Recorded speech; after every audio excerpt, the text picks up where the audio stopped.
IDEA is equipped with a powerful and easy-to-use tool for designing reports. To illustrate, I'm going to build a report based on the sales transactions database. So start by opening that file and ensure data is selected in the Properties window. Then on the File tab, click Print and then select Create Report. This is the Report Assistant. You'll see you have lots of options for how to set up your report, and the wizard will walk you through the process. So I'm going to start by creating a new report, and I'm going to allow headings to span multiple lines. Then I will click Next. And in this window, you can edit how each of the field headers will look in the report. I'm going to change some and leave others so you can see what they do. So I'll start by changing INVNO to actually typing out invoice number. And I'll do the same thing for trans date. Replace that with transaction date. And when that's complete, I'll click Next. And this window allows me to define how and where my data will break. I want to break mine on customer number and on transaction date. So I start by selecting customer number and then transaction date.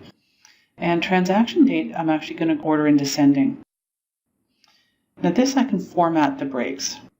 So in this window, the report is breaking on customer, which means the data will be grouped and divided by customer. I'm opting to count records, to show a break line, and to have 3 lines of spacing around that break. I'm going to total the transactions by amount, show shading, and use a currency symbol. Remember that the currency symbol comes from your regional settings, so your report may not look exactly like mine. When that's finished, click Next. Then you have an option to select which field to total for grand totals. Select Amount and then click Next. And finally, there is details you can add for a title page if you wish. You enter the report title, any comments, your name or department in the Prepared By field, and any particular header or footer you want to see on the cover page. And when this is complete, click Finish. And then you can preview the report. And let's have a look at what some of these options do.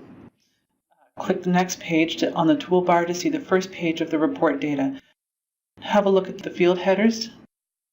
See invoice number written out, transaction date written out, a little more indicative of what the content is than the actual field names from the data set. At the bottom of each grouping, there's a line separating each customer group and a subtotal per customer. And then once you explore your report, have a look at what's in it, and when you're finished, you can close it.